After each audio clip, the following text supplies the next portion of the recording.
Hello and welcome to the Serving Love podcast. Today on the show, we have Shadi. Hi, Shadi. Hey Meredith, hey love. Oh my gosh, I'm so happy to have you. And I wish you all could see Shadi right now, like your face, and you're just glowing and in a beautiful setting. And it's just so good to have you here. I'm so excited to have you on the show and get to learn more about you. Thank you. Yeah, I really appreciate you inviting me and chiming in here from this gorgeous environment Hmm. here in Guatemala. Yeah. Yeah. And Shadi and I met at Estella Level 2 in Mexico, which you organized. Yep. And first and foremost, I just want to say thank you because the amount of like patience, love, like you respond so quickly and so kindly.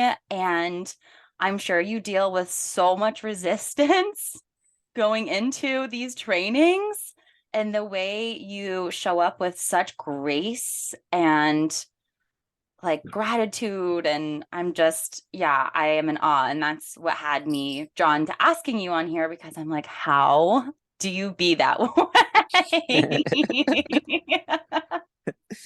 Thank you. That feels very sweet to receive. Yeah, it's definitely been a journey. It's been a humbling journey um organizing spiritual events, and I used to organize sacred site tours where we'd go with medicine people to places of power, and then sometimes with pretty big groups, and have rituals there and bring our offerings and prayers and ceremony, and it was so gorgeous. And because there was so many logistics involved, um I think I learned to just stay calm and just stay calm and see people, just always see the love that that lives at the core of each being. Hmm. um, while maybe other parts of them are, afraid or stressed or activated. Hmm. And yeah, it's been a beautiful journey for myself as well to come to such a place of understanding and humility as well, Hmm. because really to talk into the theme of the podcast, it's like I think this is my way of serving love, Hmm. um, offering a space of, yeah, welcoming, smooth, soothing space for people going into these really powerful transformational containers. It feels like an honor to be able to just witness, how I can support and serve people in that way. And of course, at the end of the trainings, just witnessing how beautiful and powerful the shifts are in humans is like that. I receive a lot from that, obviously, as well. Yeah, I really feel that in you too, that humility. When I think of you, I think of that. You can really feel that and also just how much you were being with and holding during the retreat itself. It's not just the before, it's the during. And so just getting to see like your capacity to hold that much, I was like, wow, yeah, that's somebody I would like to know. So what was your journey to getting to this place? Like how did this start for you? Well, my journey, my journey with ISTA started back in 2016. But I'd already been on a journey of just discovery, self-discovery, spiritual discovery, um, kind of rewilding, you could say as well, since probably when I was 23. So back in past 13 years or something. Um, so yeah, at one point I grew up in Belgium, and at one point I felt like this is not what I want. I was like flipping into a way of life that didn't feel supportive to all parts of my system, and then and decided to go and travel. And after 3 years of just nomading, really without any clear direction, but just an intention to feel, to explore, to learn, to also find community Mm, and really to find the earth that I wanted to live on. Mm. So after 3 years of traveling around pretty wildly in a lot of just out there places and out there ways, I found my way to Guatemala, and then um, in a very synchronistic way got drawn into a, like, how can I explain this even in words? It's like, let's say it's like a tantric queer just exploration community space, and it was just gorgeous. It was just such a, it just opened my world so beautifully. And then I got drawn into just being here in Guatemala at this beautiful lake where I still live now, 10 years later, Mm. at Lake Atitlan. And yeah, and then deeper and deeper, I went into ritual practices. I went into ceremony. I started journeying with cacao as well, Mm. um, as a medicine. Mm. And through that, learned to just go really deep into emotional processing, emotional transformational spaces and work. So yeah, it's been a humbling journey. It's been a humbling and a very empowering journey. And so through that alchemy, then eventually in 2016, um, I went to a workshop of one of the ISTA lead facilitators who lives here, and I was really impressed. I was like, who is this person? Like, how come I've actually haven't met you before? And she was like, yeah, so we're hosting this thing in a few weeks, with these teachers coming from all over the world. And I think, maybe this would be something for you. And I mean, at that point, I was like, God, this is maybe out of my budget, because I was like literally just, I was nomading around and living really humbly. I'm really like really sufficiently, very satisfied and very spacious.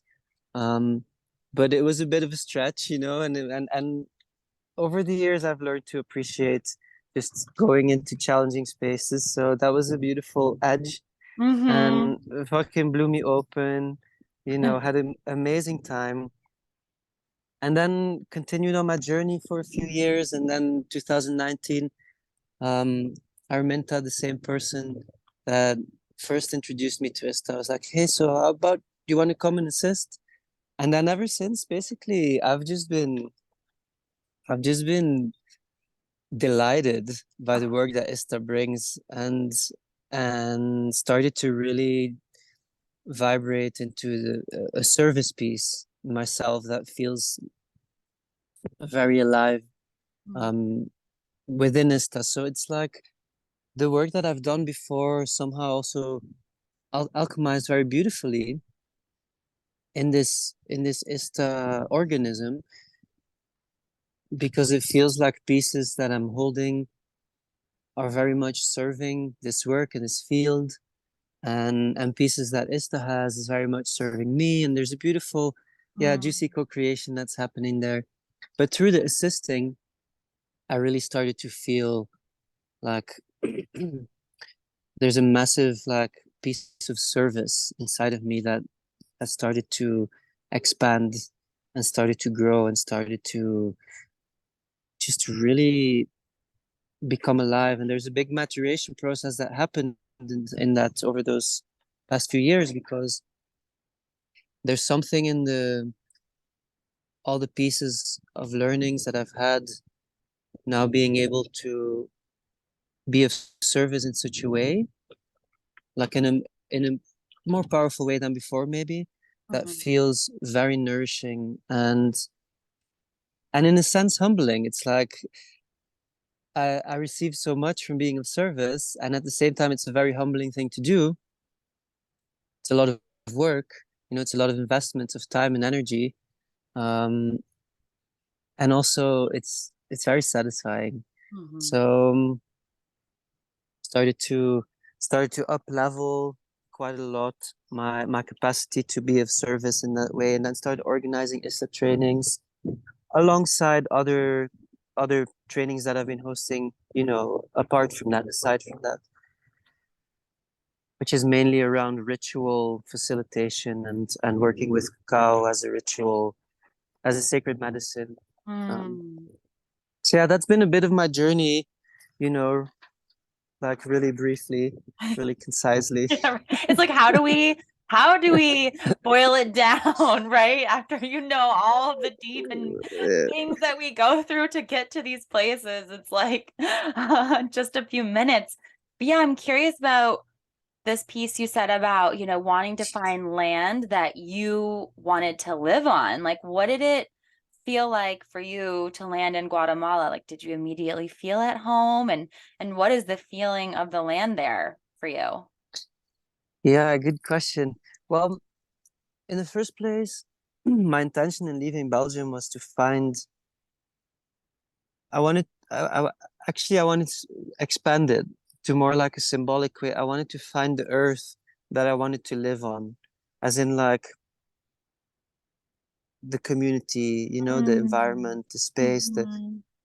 the new earth, let's say, Yeah. um, that I felt at that point was much less accessible to me. But in moving away and traveling around, I noticed that actually this it's always existed. The earth that I've been looking for, the planet that I've been looking for, has actually always existed. And through traveling, mostly here in Latin America, but in alternative and free thinking and progressive communities all over the world, I've found that there is a there's an earth-based, ancestral culture that that's simply alive in each and every one of us.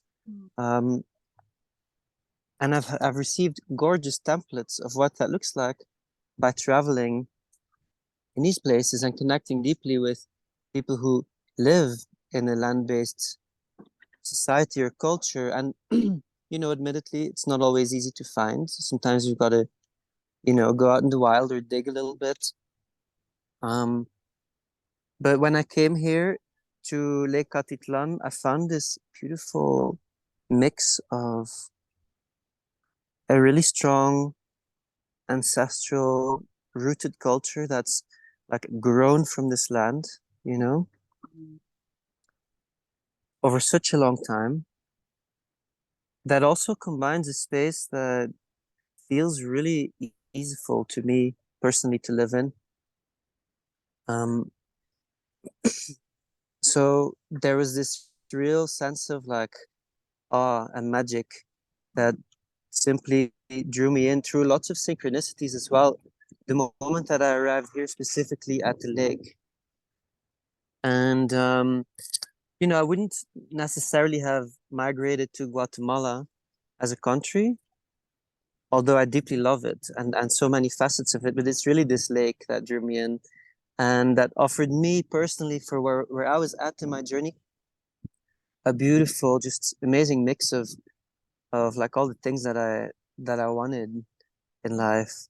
And eventually you know, I did also through lots of synchronicities and beautiful evolutions, managed to buy a piece of land here, or receive the guardianship over a piece of land here that really feels like a sanctuary to me, and that I also feel offers beautiful possibilities for myself and for my friends and my community. Yeah. Beautiful. Thank you.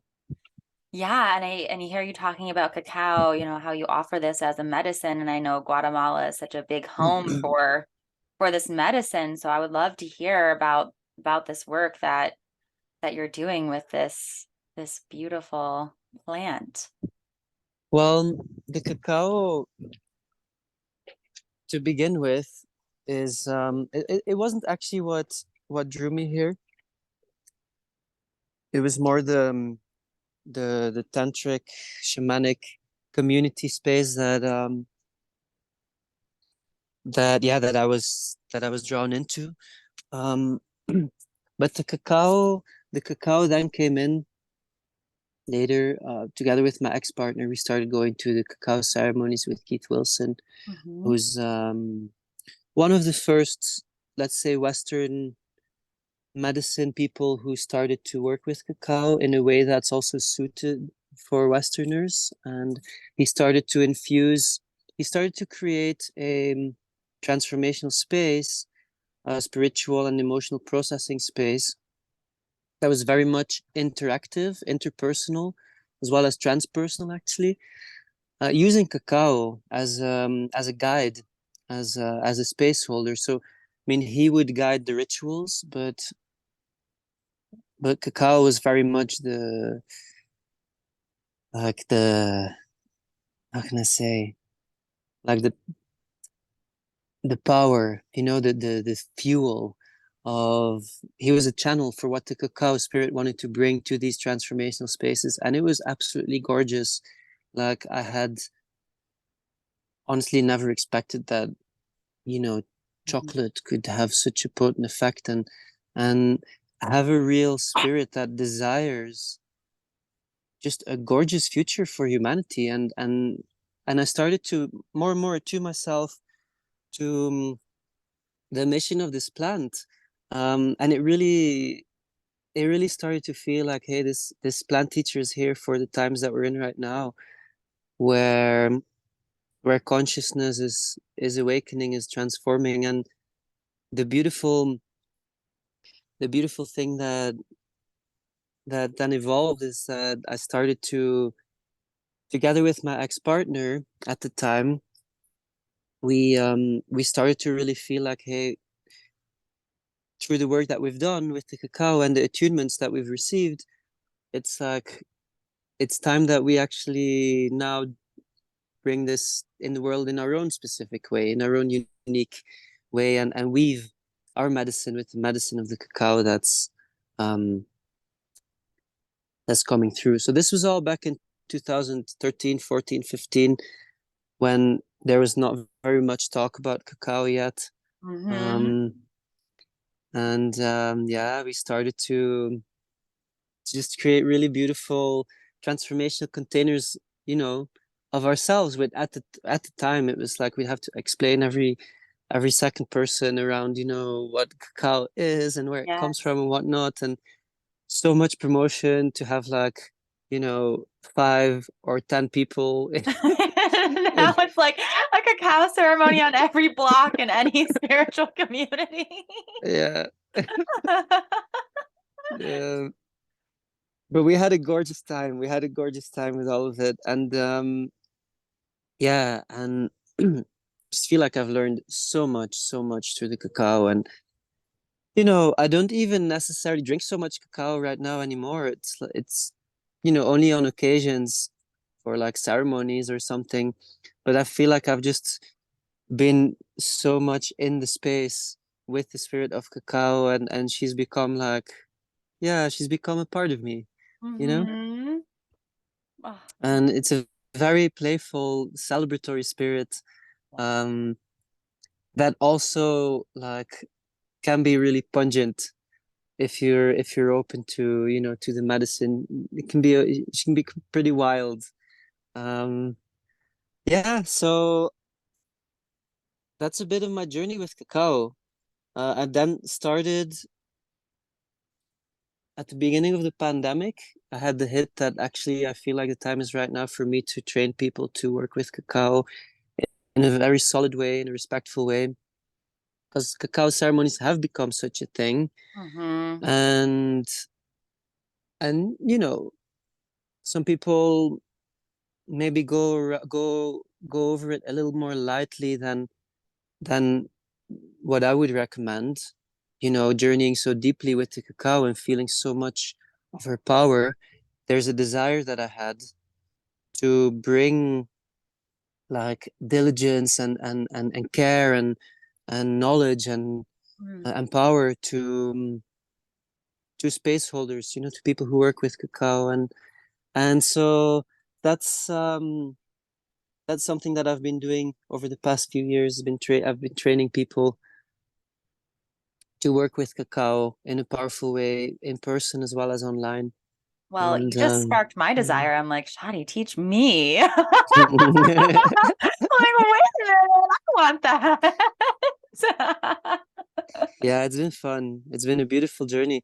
And I mean, yeah, I just learned so much through teaching. You know how it is, I guess.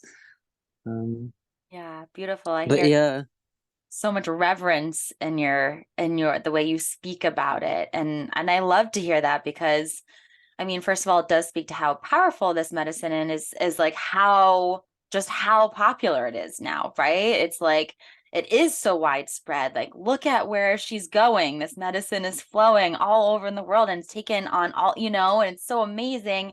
And I love how you talk about it, like coming back to reverence and honoring the medicine. And, it is a beautiful, playful spirit, but like not taking it quite so lightly. Like, really yeah. sitting with it and feeling what comes through because gosh, yeah, when you really sit with it, all the downloads and yeah, it's also been a beautiful thing for me to work with. And so I love hearing you talk about it. Thank you for sharing.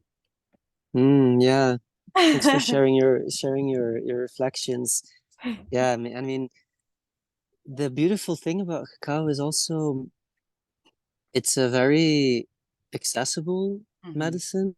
Hmm. It's not dangerous, it's except for people the only real danger that is there is people who take a lot of um antidepressants, Hmm. can receive migraines from drinking cacao. But except for that, it's just very accessible. And the beauty though is that it will help to it will help to create awareness around things that want to shift, that want to move, that want to Hmm. transform, that want to heal. Um, but it's never going to be forceful. And the thing is, the space holder has a lot of playroom with cacao, because cacao itself isn't going to necessarily direct the space. But if it's given the space, it's going to offer it's going to offer a journey that people can go into if the space holder is available and listening and willing and empowered in holding such a space. Hmm. And then it can actually open very potent doors that for some people may be more effective, or maybe more um more impactful than working with more stronger plant teachers that could be, that need maybe a little bit more framing, or more guidance. So yeah, there's a lot of potential there that I feel isn't always seen by Hmm. people who offer spaces with cacao. And you know that's not necessarily bad or wrong or anything like that. Hmm. You have an amazing time drinking cacao and moving the body, or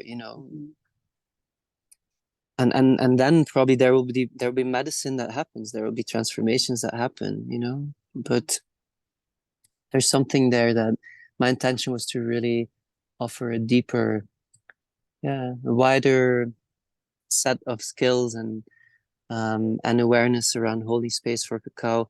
And it's been very successful. I feel super juiced up about the work that I've been doing there. And not planning currently any trainings for cacao facilitators, but I'm turning the previous trainings into a format that people can enroll in on my webpage, and then do it at their own pace and be part of a community. Amazing. So that's what I'm working on right now. Yeah. Exciting. Now, Yeah. now I'm going to change the tune completely because I want to hear all about your kink retreat coming up. And we play with a wide range here. So we go from cacao to kink just like that. So Yeah. I'm curious to Well, hear about this and like, your journey with kink and yeah, tell me more. well, the beautiful thing is that it's actually all interwoven. It's not necessarily either or, because Mhm. um, over the past few years, what the spaces that I've been holding with cacao have started to I've started to become much more spaces of sensual and erotic exploration, spaces of reverence to our body's medicine and to Eros's medicine. And I've been holding those mainly with cacao, which is a really powerful combination that, yeah, I mean, I just feel so grateful for all the beauty and the sensitivity, and the groundedness that cacao brings. And it offers such a space of embodiment for people to move into connection with themselves, with spirit, with the body, um, with Eros, and with others as well.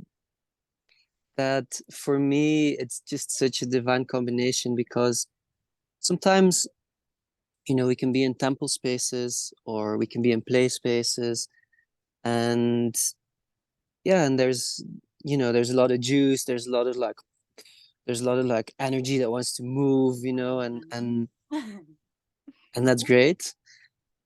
And what I found with the cacao, there's an invitation for deeper sensitivity, like very like hypersensitivity almost to what is my truth in this moment in the subtle levels that wants to move through, and how is it going to guide me to maybe a very distinctive or unique experience that I'm going to follow my firepower may not actually find its way into my experience.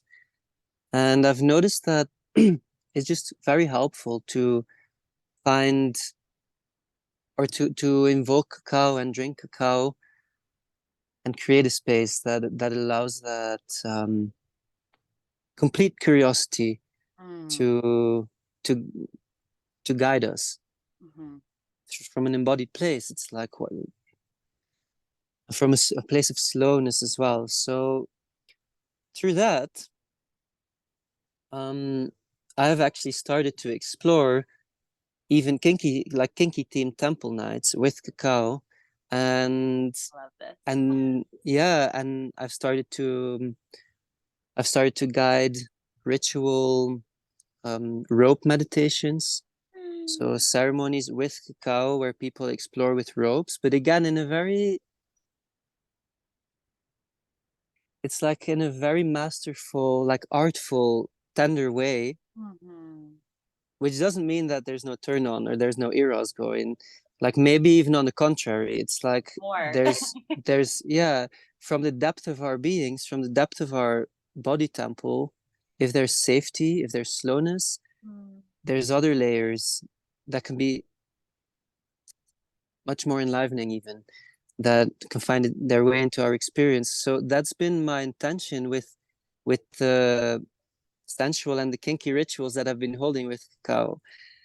From that space started to bubble up a desire to create together with my friend Francesca, who's also very much um into shamanic kink. Mhm. Started to bubble up a desire to create something with a similar energetic feel, but more expansive, more where you can really go deep, or you can really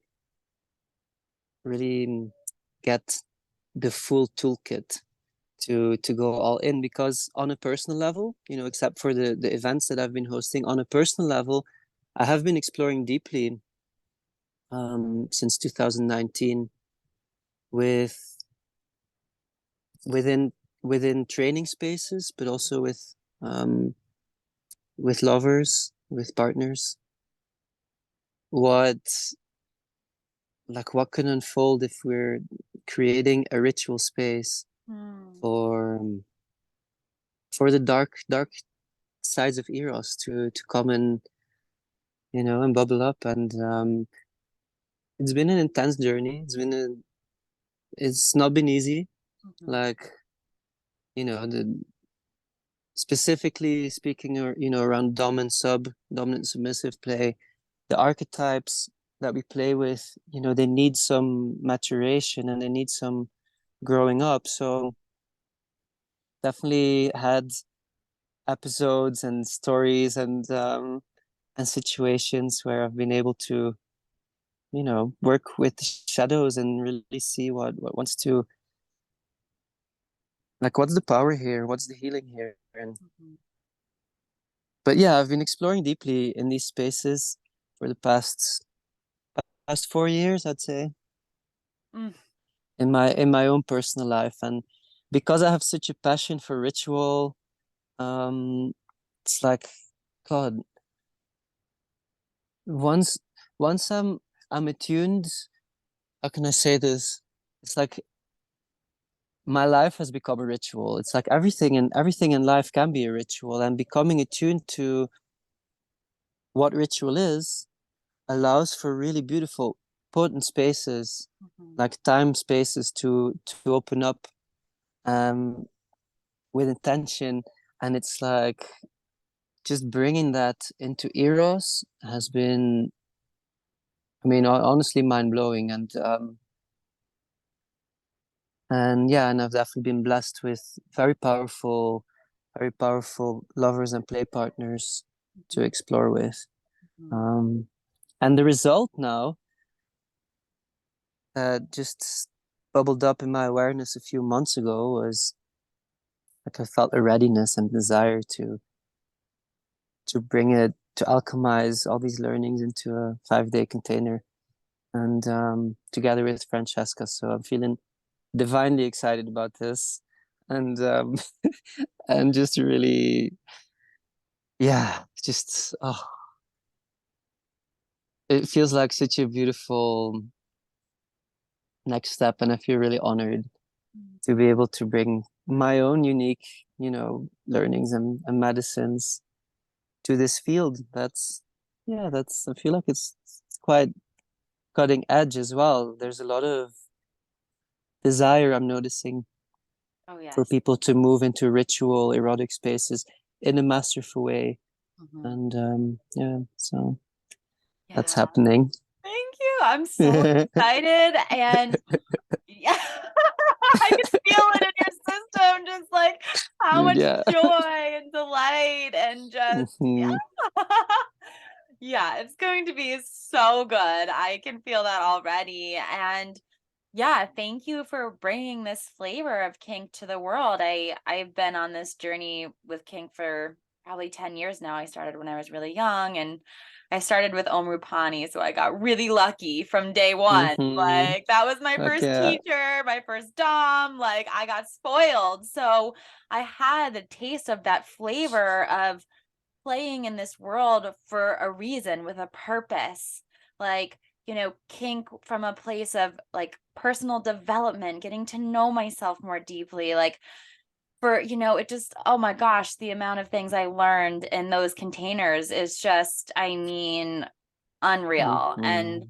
so it's so fun to see how it's evolving over the years. And I do think we need more spaces like you're creating because I mean, there's nothing wrong with, playing like being kinky just for the sake of it. Of course, nothing wrong with that. But this is this flavor that has you go so much deeper and just learn so much about yourself. And yeah, just so exciting. And I love this twist of like shamanic kink. I'm like, that's an amazing new phrase. And I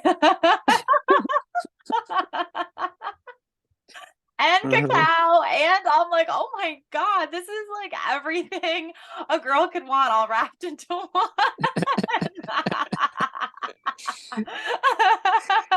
Yeah.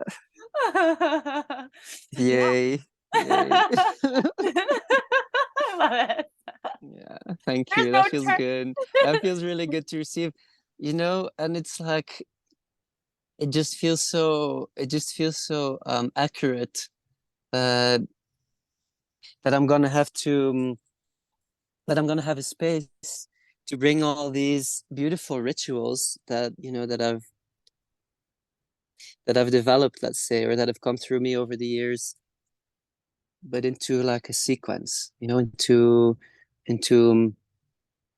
a space that where one experience will build on the next, and where we'll have space for information, um, and a space for practice, and a space for like free flow where we can play with the tools and all the things that we've been exploring and learning. And yeah, so that's a really that's a really it's just fucking gorgeous development that I feel like honored and proud about. Yeah, and it feels really good to receive your reflections. Yeah. So tell us, when is it happening? Where is it happening? Yeah, so the training will happen June 11th through Hmm. 16th, upstate New York, Hmm. uh, a beautiful retreat center called Easton Mountain, Hmm. just closest airport's Albany. And yeah, it's out in the woods, and we'll have beautiful organizer Javi Martinez, who's Uh-huh. also a ISTA facilitator, trans woman, and her partner Vila will also be assisting.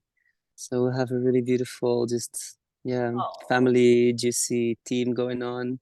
Oh. And the training will take place over 6 days and 5 nights in a very ritual way. So Francesca and myself, we're just really into ceremony and the template of ceremony and infusing life with that template and understanding that if we do so and if we bring that awareness, that magic within those containers oftentimes just does itself, it Mm. unfolds.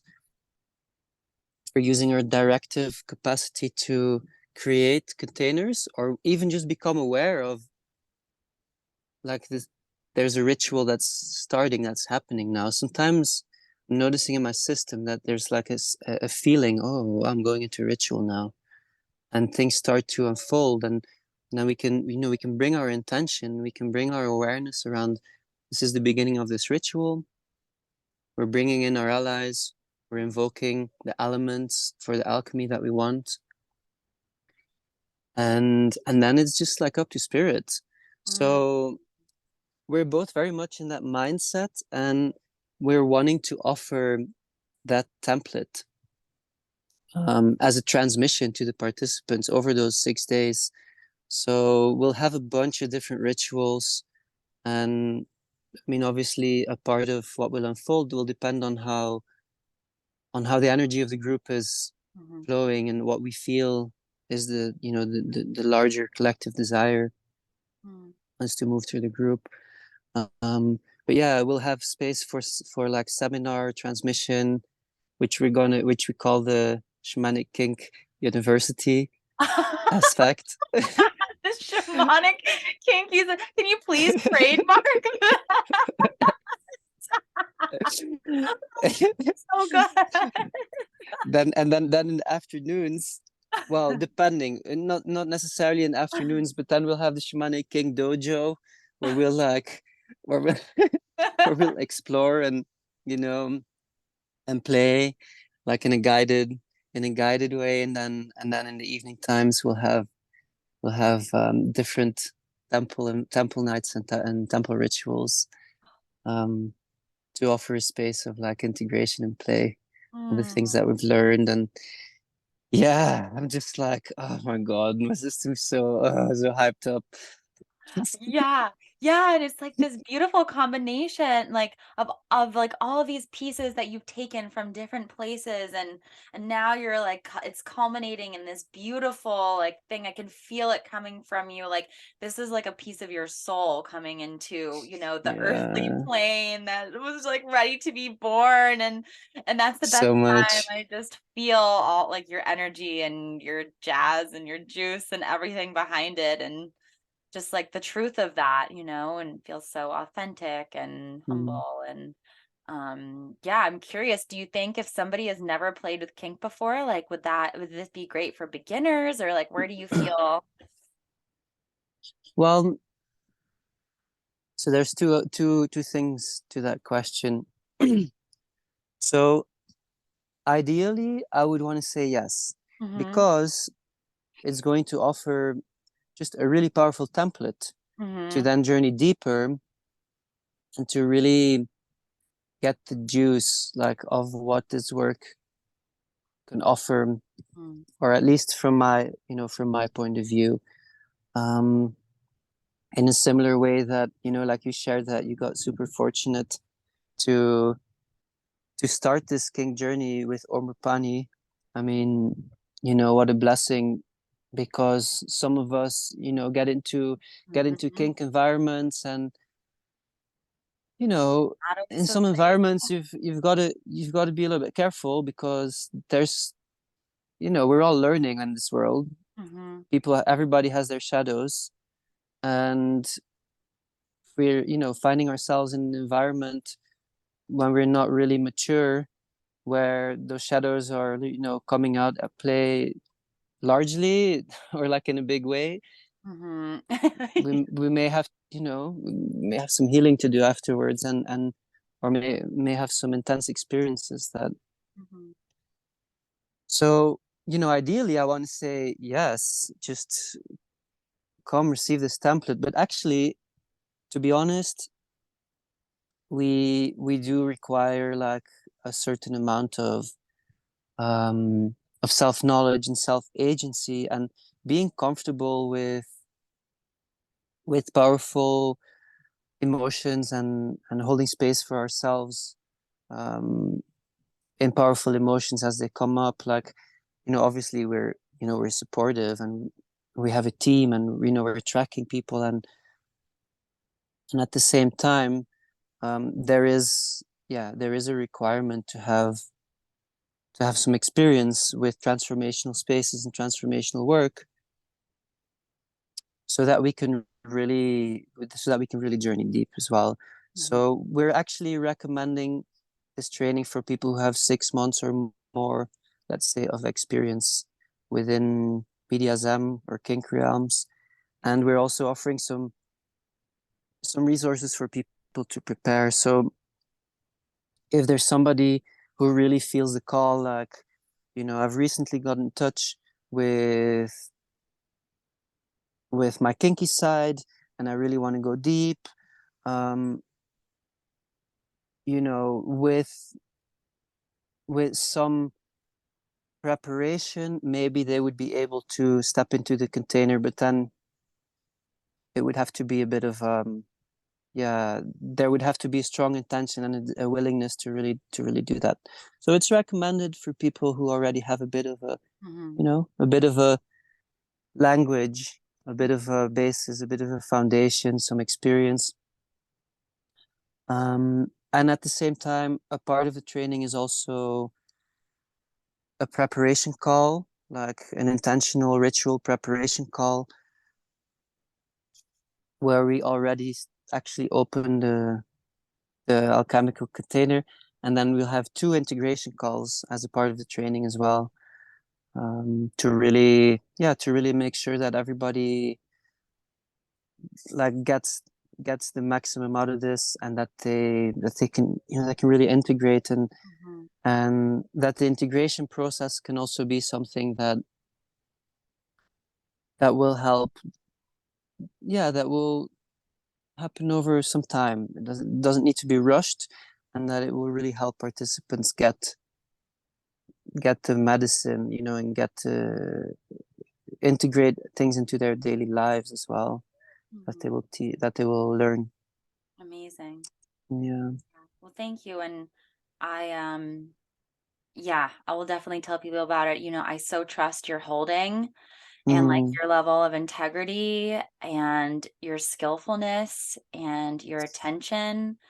And I just so trust that it's going to be such a safe space for people to explore really edgy, vulnerable, tender things and to go really deep. And so mhm, yeah, just so happy to know you and get to hear more about this. And I feel so like happy for your life that you're, living in this purpose and it's like exuding out of you. So that's so, mhm, so exciting. mm. So yeah, I feel like this maybe is a good place for us to close. Is there anything, else that you'd like to share? And we'll link all of these things in the show notes so that anybody listening will get to read more and explore more about, what you have coming up. And Yeah. Yeah, well, no, I don't think there's more that I feel like I need to share right now. I just feel very appreciative that you're taking the time to be here together and to just receive all your beautiful words and reflections. And yeah, it would be it would be absolutely lovely to have you there as well, of course. And and yeah, I will share all the information around the training. Um, we also have a introduction call, which is happening in a few days, but Mhm. the recording will be available as well afterwards. Wonderful. Yeah. Wonderful. Well, thank you so much. It's been such an honor and a blessing to have you today. And just feeling so grateful. And yeah. Mm, thank you, love. Thank you so much. All right. Until next time, serving love. I love you all.